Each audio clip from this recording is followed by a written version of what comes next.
Labai gera jūs visus matyti šiandien čia, tokioj gražioj aplinkoj ir tokį ankstų rytą. Tai pradėsim, kaip Naglis sakė, mūsų pamokėlę. Vaikai, šiandien klausydamiesi sekamos lietuvių liaudies pasakos Eglė Žalčių karalienė, stebėdami aplinką, dirbdami grupiniame darbe, jūs išmoksit skirti įvairių rūšių medžius. Žaisite, dainuosite, kursite ir atliksite užduotis.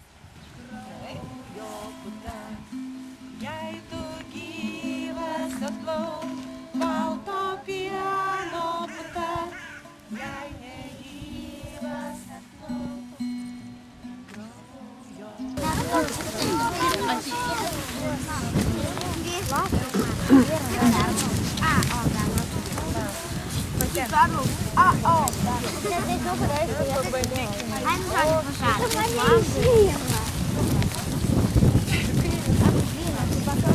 Čia va yra drebulės lapukas. Gaunasi, kantriai gaunasi. Nagliuk, pasidėk apačion lapą, padėjai lapą. Ir dabar bandyk. Mano su mango.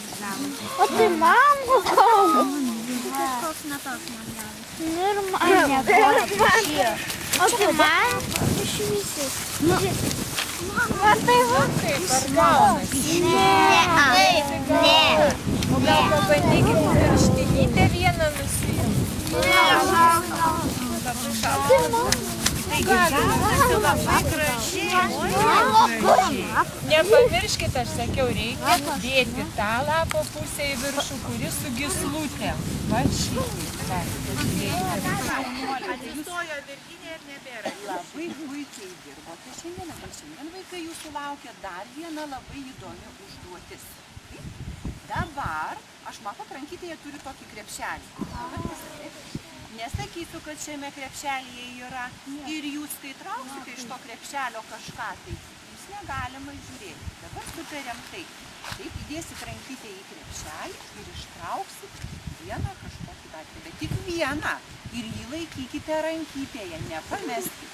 Aiškiai pasakiau. Gerai.